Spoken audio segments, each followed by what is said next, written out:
What's happening, guys? Happy Tuesday and welcome to At the Whiteboard, or in this case, On Vacation with Memphis. It's your boy Memphis at DWZ Memphis, and on today's show, going to hit you with some info on Sam Darnold. Now, yes, I'm on vacation. No, I wasn't planning on doing any content this week, but when you get a story as big as the Sam Darnold story, I thought I'd jump on and hit you guys with some thoughts on the whole deal. Before I get into that, if you're watching on YouTube, and that's the only place you'll get At the Whiteboard, will be on YouTube, please subscribe and like and comment below. Great way to help us grow here at the Dynasty Warzone network. And I am just going to jump right into this. So the Sam Darnold trade on Monday went down. It is a 2022 sixth round pick. No, excuse me, a 2021 sixth round pick and a 2022 second and fourth from the Panthers for Mr. Sam Darnold. And I realize my lighting's not very good. Again, I'm on vacation with my family down here in Florida. So just real quick, for those that don't know, Sam Darnold is 6 months younger than Joe Burrow. Doesn't seem like that would be the case, but it most certainly is the case. And I think he's a great value right now. So not only did they pick him out of all the quarterbacks, there were still trades to have been had. There were still deals to have been made. And they got him. And they picked up his fifth-year option literally the day that they made the deal. So they're committed to him $4 million in 2021-ish. 2022 is $18 million and change. And I'll just go through some of the stuff real quick that I like about Sam.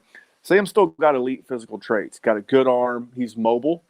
Now, he's not mobile in the way that Lamar Jackson is mobile, but he's still a very athletic quarterback. A little bit of a gunslinger, and I think that's what Joe Brady and Matt Rule want down there in Carolina.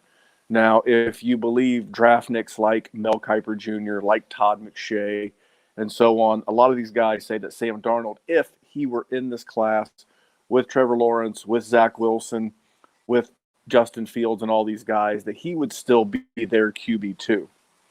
That may or may not be true, but that doesn't mean that you can't get a good return on investment in him. I think at his age with Joe Brady and Matt Rule, there's going to be a big opportunity for him to do some good stuff here in Carolina. So I love it. If you think about it over the last couple of years, most recently last year, the Jets drafted Denzel Mims. Did okay. Fought some injuries early in the season. Chris Herndon is never fired.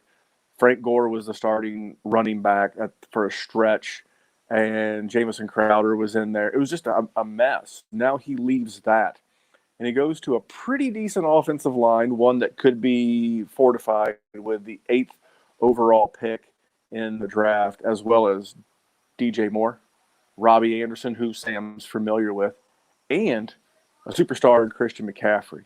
So you have to love the head coach. You have to love the offensive coordinator, Joe Brady. You have to love the weapons. Everything for Sam Darnold is an upgrade at this point in his career. So I can't not like it. Here's my question to you. Could it have gotten much worse? Was there a worse spot for Sam Darnold? Outside, I guess, not starting, was there a spot where he would not have been better off where he is now? And I don't think the answer is just about anywhere. Maybe San Francisco would have been really good. I think that would have been a good spot. Great weapons there. Great head coach.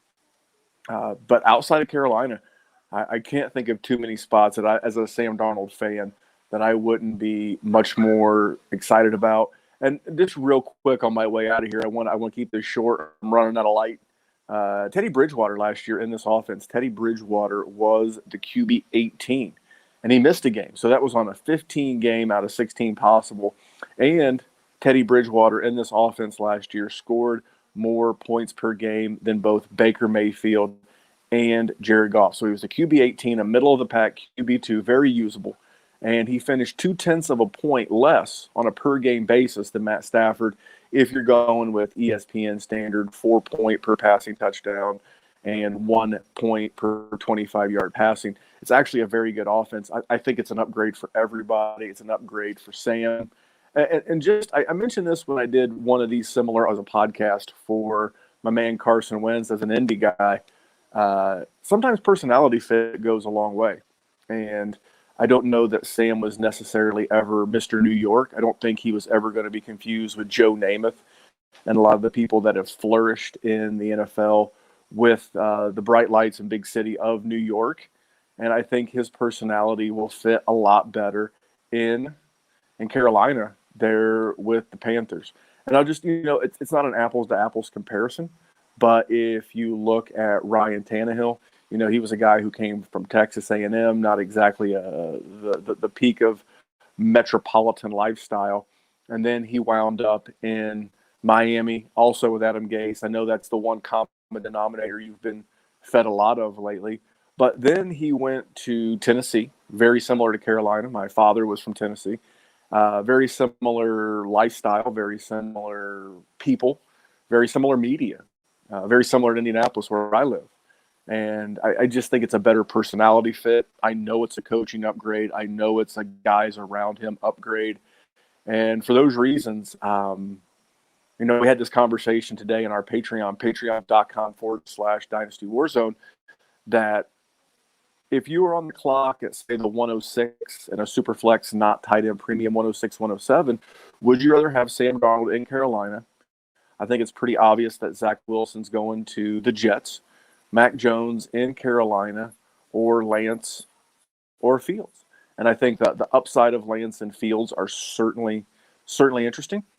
But knowing what I know today, I think I'd rather have Sam.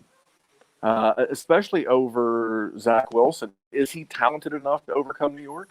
Is he, as a guy coming from Utah, is he going to be able to overcome the big move to the big city? He seems to have the personality for it. I think time will tell. And what about the other two? We don't know. Sight unseen. So as you can tell, the sun's going down. I'm heading out. I wanted to jump on, give you a few good minutes on my man, Sam Darnold. Look for more of these. Make sure you subscribe and notifications turned on, because I'll be doing more of these. I have a whiteboard set up in my garage. I am getting a camera rig to be able to do this with a better quality. Again, I'm doing this from my phone on the patio of the condo we're renting this week. But make sure you follow the Dynasty Warzone everywhere at Dynasty Warzone, Instagram, Twitter, YouTube, everywhere you could possibly think of. The sun's going down. I'm heading out. Hope you guys have a great week. I'll talk to you guys next week. But until then, remember, here at the DWZ, we are just trying to make the world a better place for fantasy football. Be sure to stick around and check out the Dynasty Warzone on Wednesday. Thanks, guys.